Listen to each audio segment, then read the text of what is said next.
नमस्कार दोस्तों, कॉमर्स की कुंजी में आपका स्वागत है और आपके साथ मैं हूं प्रियंका सिंह। ये यूट्यूब पर मेरा पहला क्लास है जहां पर मैं आप लोग को पढ़ाने जा रही हूं यूजीसी नेट कॉमर्स पेपर 2 और सब्जेक्ट हमारा होगा बिजनेस इकोनॉमिक्स। बिजनेस इकोनॉमिक्स का ये पहला क्लास है जहां पर हम पढ़ेंगे कंज्यूमर बिहेवियर के बारे में, उसके डिफरेंट अप्रोचेस, उसके डिफरेंट मेजर्स, इसके बारे में हम स्टडी करेंगे। कंज्यूमर बिहेवियर क्या है? कंज्यूमर किसी भी चीज़ को जब वो बाय करता है या फिर वो यूज़ करता है तो उससे उसे सेटिस्फैक्शन मिलती है। तो वो किसी चीज़ को कब वो परचेस करेगा और किस तरह से यूज़ करेगा, उसके बिहेवियर के बारे में इस चैप्टर में हम स्टडी करेंगे। जिसमें सबसे पहला टॉपिक जो हमारा है वो है यूटिलिटी। यूटिलिटी क्या होती है?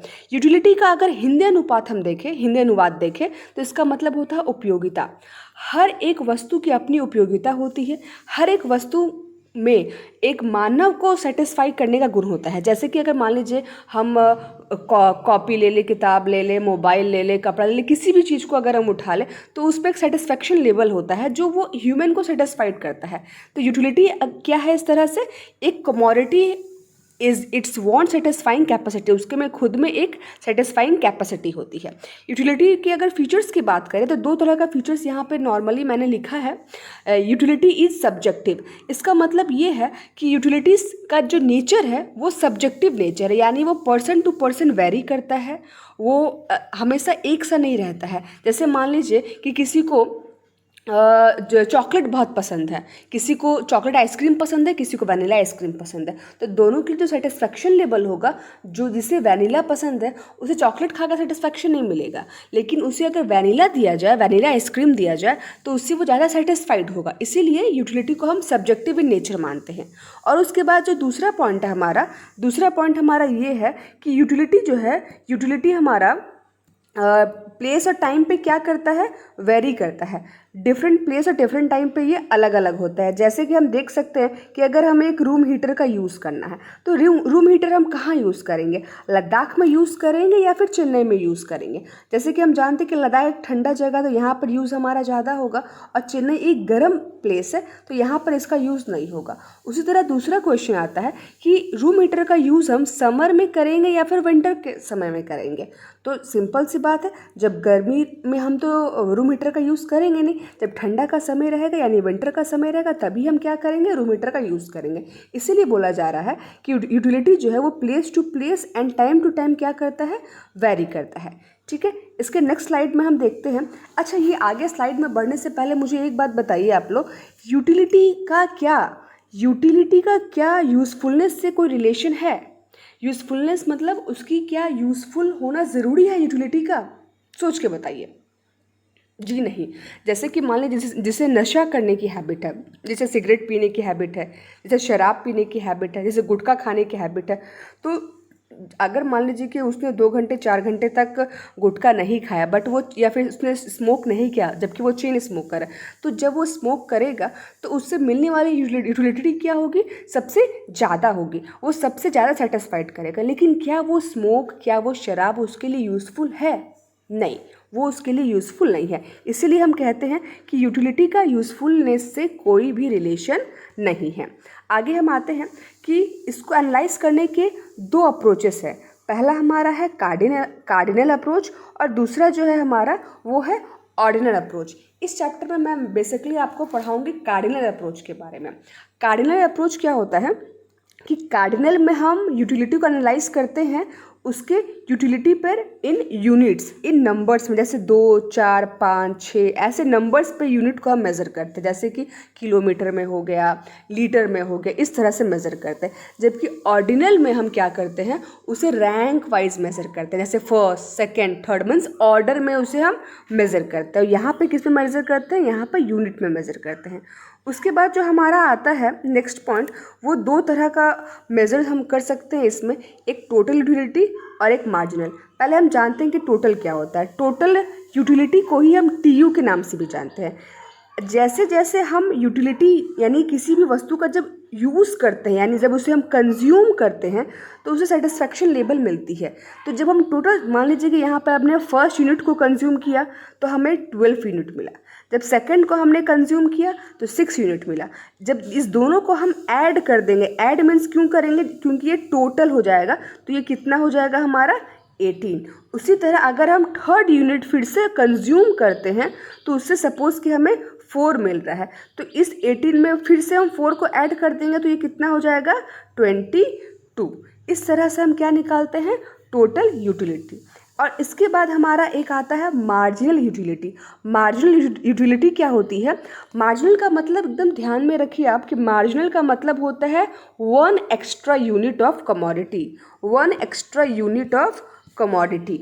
जैसे कि मान लीजिए यहाँ पे लिखा है मैंने bye consuming 1 extra unit of commodity. जैसे कि मान लीजिए कि हमने एक बार सेकेंड यूनिट हमने कंज्यूम किया तो हमें कितना मिला, मान लीजिए कि सेकेंड यूनिट हमने कंज्यूम किया तो हमें 22 मिला, और थर्ड यूनिट हमने कंज्यूम किया तो हमें 18 मिला। यानी हमें अगर 1 एक्स्ट्रा निकालना है, यानी एक का वैल्यू अगर हमें निकालना है तो हम क्या करेंगे, TU3 माइनस TU2, यानी 18 में से जब 22 में से जब 18 को हम माइनस कर देंगे तो ये 4 यूनिट हमारा क्या हो गया, मार्जिनल। यानी एक यूनिट कंज्यूम करने पर हमें 4 यूटिलिटी मिलती है। 4 क्या, 4 मार्जिनल यूटिलिटी हमें मिलती है। इसे हम 3 तरीके से दिखा सकते हैं। एक तरीका तो ये हो गया, सेकंड ये होता है कि delta TU divided by delta n. Delta का मीन्स यहाँ पे होता है डिफरेंसेस, कि टोटल यूटिलिटी में डिफरेंस कितना आया है और नीचे नंबर कितना, यूनिट कितना कंज्यूम हुआ है। जैसे कि देख लीजिए कि टोटल में डिफरेंस कितना हुआ है आपका, 22 था, फिर 18 यानी 4 यूनिट का डिफरेंस हुआ, तो यहाँ पे हम 4 लिख दिए। और नंबर कितना, यानी डिफरेंस कितना यूनिट का हो रहा है, यानी 1 यूनिट का हो रहा है, थर्ड का और सेकंड का डिफरेंस, यानी यहाँ पे 1 लिख दिए। तो देखिए इसका आंसर भी क्या आएगा हमारे पास, इसका आंसर भी हमारे पास 4 ही आएगा। और जैसा कि हमने TU पढ़ा था, अगर मार्जिनल के सभी यूटिलिटी को अगर हम जोड़ देते हैं, अगर हम सभी को जोड़ देंगे यानी MU को अगर हम ऐड कर देंगे तो ये हमारा क्या निकल जाएगा, TU।